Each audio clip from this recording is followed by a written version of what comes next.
Thank you, Jennifer, for your talk. Are there any questions? I have one. Okay. Okay, so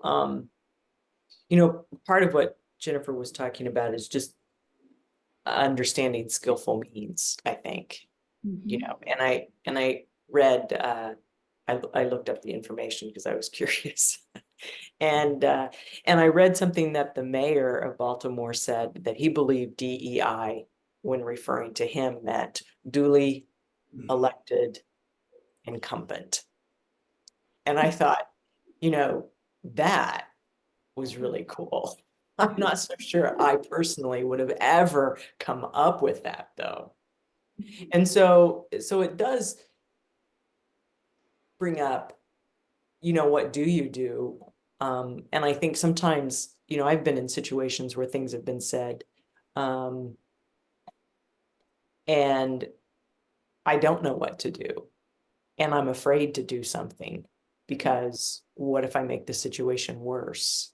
Yet there's also a saying that if you, like in education, we were taught, and I don't know, maybe this is no longer valid, but even if you call something out, even if you don't stop it, you make an impact because you have established that that is not proper, like when bullying. Even if you can't stop it, you can at least call it out, and everybody who's kind of on the fence, all those kids who aren't real sure what to think, because the authority figure is saying, no, that's not right, then that makes an impact. But you can also really mess things up. So and I don't know. I don't know what the answer is other than how do you develop skillful means, I guess is my question. And what do you do when you're in the situation and don't have a really witty response? Witty isn't going to help with a 10-year-old girl, which was the incident that Jennifer was talking about. So how do you develop the strong center and the wisdom to respond? And there's a one word beginning with P and ending with E, and it's practice, okay? What is the right thing to do? It differs not just by the situation, but your place in that situation.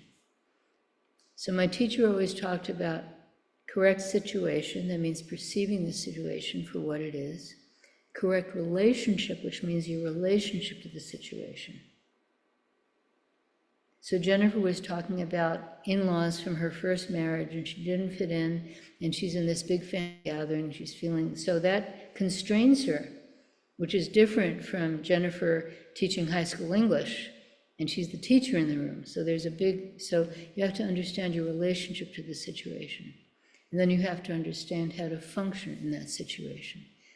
And all those things, they don't take place up here. I keep using the word understand, I should use the word perceive, because they're not things you think about. And you say, okay, this is what I'm going to do if this, that doesn't happen, right? But as our center becomes more strong, as our mind becomes more open, then it becomes easier to respond. And we won't always get it right. I had a friend, I really like her, but she's real MAGA now, so we don't see each other anymore. We used to be really close, and when she was making the kind of shift over into the hardcore stuff, and she was starting to hang out a lot with a certain group of people, and she was very pro-choice. She did not believe in limiting abortion, and of course, these people were very much into getting rid of abortion. And she was also, very sort of, she didn't care about somebody's gender or sexuality or anything like that. It just, fine, live your life, it's great, And these people were very, very tight about it. And I said to her, you should tell them that you're a lesbian who had an abortion, which, she wasn't and she wasn't, but, to have the freedom to be able to do that would have been wonderful. Just to have the freedom to say that. of course she didn't. And, but yeah, so we put ourselves in these boxes and we're afraid to act. And then if we're the person that's being attacked, then we're really afraid, and people need to step up and, let people know that, you're their friend. You see this for what it is. That's really important. And that comes from a kind of inner strength. There's,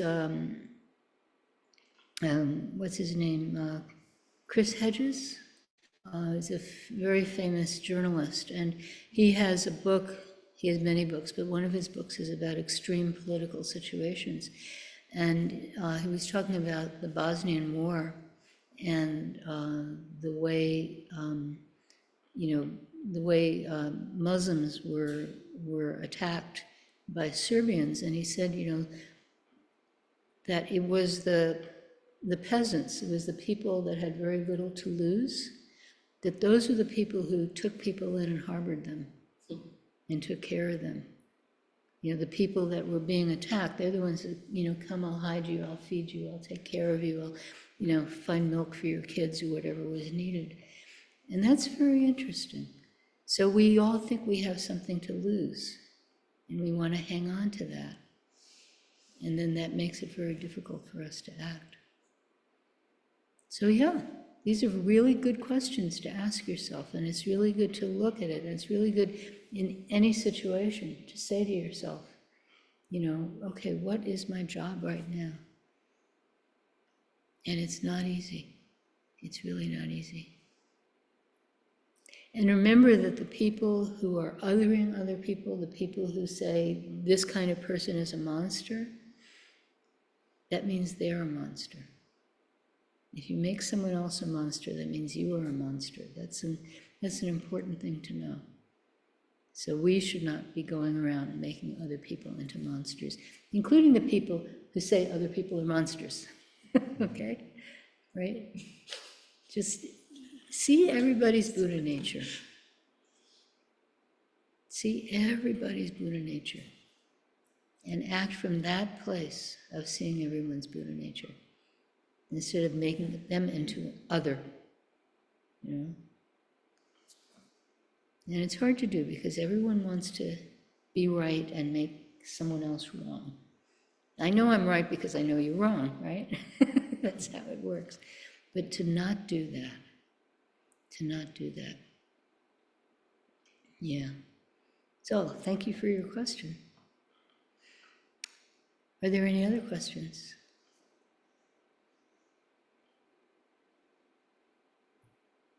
We have two new people. Do you have any questions about our practice? Does anything weird or? Yeah. When meditating, Yeah. I know you said you use like a mantra to kind of like speak to yourself. What would you recommend, or do you anything yourself? So what I always recommend for people who are starting out, because something like a mantra doesn't have a context, if you're just starting out. And so, okay, I'm repeating this thing, but what is that, But what I always recommend for people who are just starting out, and it's actually a wonderful practice, you can do it for your whole life. It's a wonderful practice. First of all, you want to breathe, you want this mudra, and you want to be breathing where the in-breath is about half the length of the out-breath. My teacher recommended a count of 3 for in-breath, count of 7 for out-breath, but you shouldn't be counting. One. Don't do that. It's just naturally, what happens is when your stomach rises, then the breath comes in, your stomach falls, the breath goes out. So, and it's very natural. So you have this very steady breathing, and then on the out-breath, you count first 1, and then you count 2. You go all the way up to 10, then you start again at 1. And what that does is when thoughts arise, feelings arise, anything arises in your mind, you have something very specific to bring it back to. So just simply watching your breath, that's a little vague. It's a little harder to bring your mind back. So you go just 1 and then 2 up to 10, and then you start all over again. And that's a wonderful, wonderful practice to do. Yeah. And then, of course, in this room, we have all these, we have the chanting, we have the prostrations. So I guess I should talk a little bit about that, because it may seem weird when you first walk in here, what are these people doing? So prostrations, it's a very physical practice. And what happens on our early morning practices, Tuesday, Thursday, Saturday, and on our multi-day retreats, starting, which start at 5:30 in the morning, we do 108 of those. And when you do 108 prostrations, it's very difficult to have obsessive thoughts, because it's really hard work, You might have noticed even 3 prostrations we do, it's non-trivial. I can't do them because I have wonky knees. I really miss them. But anyway, maybe someday again, probably not. But yeah, so, and then with prostrations, you get into this posture at the bottom. You're like this. Can you see? Your hands are like this, your head is down. And that's a posture of submission. And it's physiological. You don't have to think, I am submitting myself. It's a posture where you're just giving it all up, and then you stand up again. And then you give it all up, and you stand up again. And it's a primate thing. It's a primate thing, and your life changes. If you consistently do this, your life will change. You don't have to think about it. You don't have to plan it. You don't want to feel compassion or want to gain enlightenment. Nothing like that. It just happens. Your center becomes stronger and your heart becomes more open. It's just natural. It just happens. So that's what prostrations are about. And then we have this chanting, and chanting brings us together. So chanting means we're paying attention to each other. We're listening to each other. We're responding together. So chanting is sort of, it's a manifestation of community. So we're not out there by ourselves. We're part of this community, and this community is acting together.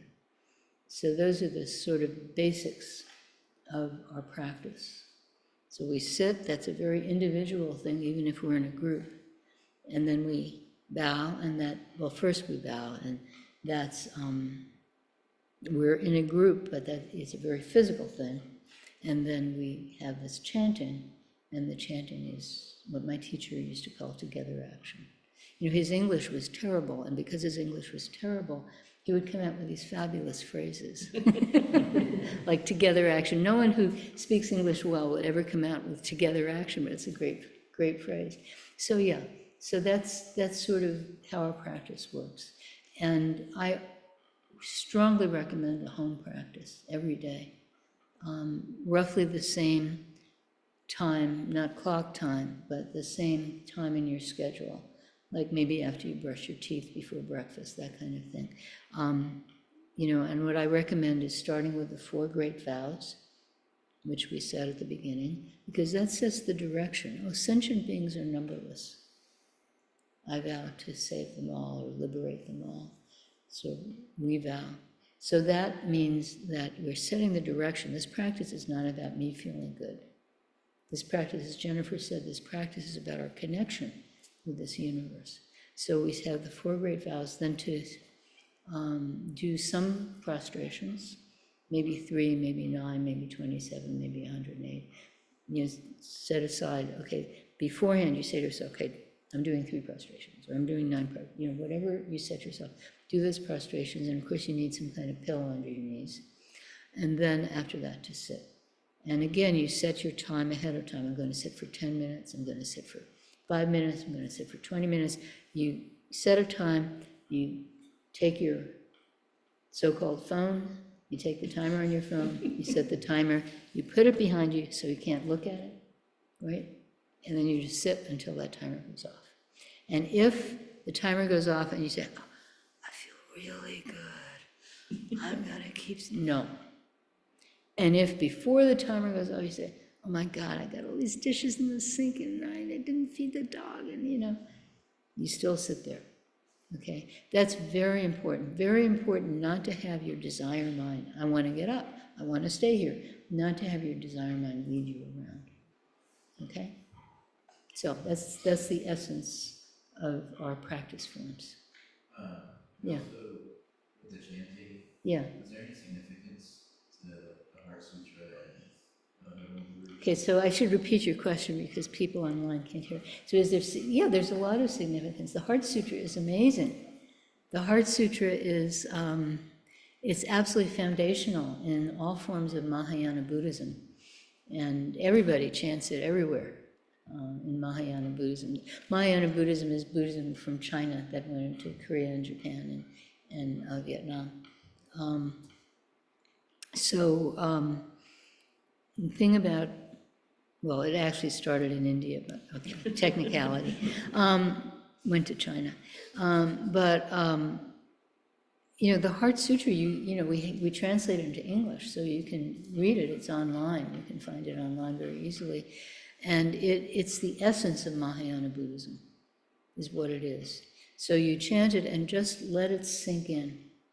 Just let it sink in, don't try to analyze it. What do you mean form is emptiness, emptiness is form? What does that mean? What's the physics of it? And don't do that. Just, form is emptiness, emptiness is form. No eyes, no ears, no nose, no tongue, no body, no mind. What does that mean? I got eyes, I got ears, I got a nose, I got a tongue, I got a body. I think I have a mind. I've never seen it, but So yeah, so don't do that. You just chant it over and over. And then it just, wow, it's amazing. Yeah. So yeah, our chants do have meanings, they have translations. The ones that don't have translations are long mantras. They don't have any cognition meaning. They don't have any semantic meaning. They're just long mantras. So yeah, magic syllables. Okay. What about the homage to the three jewels? Oh, the homage to the three jewels, yes. What about the, yes, so the first chant that we chanted this morning was the homage to the three jewels. That's thanking the Buddha, the Dharma, the Sangha. Basically, that's what it's doing. Thanking certain of the great bodhisattvas, thanking the people who the Buddha taught directly, and then the people who descended from them. That's what that is. So that first chant is just, I'm so glad I'm part of this. Thank you. That's what the first chant is. Yeah, and then we have many other chants also. So, yeah. Thank you for your question. Are there any other questions? Okay, so thank you very much. We have tea and cookies, and I'll make Liz the host.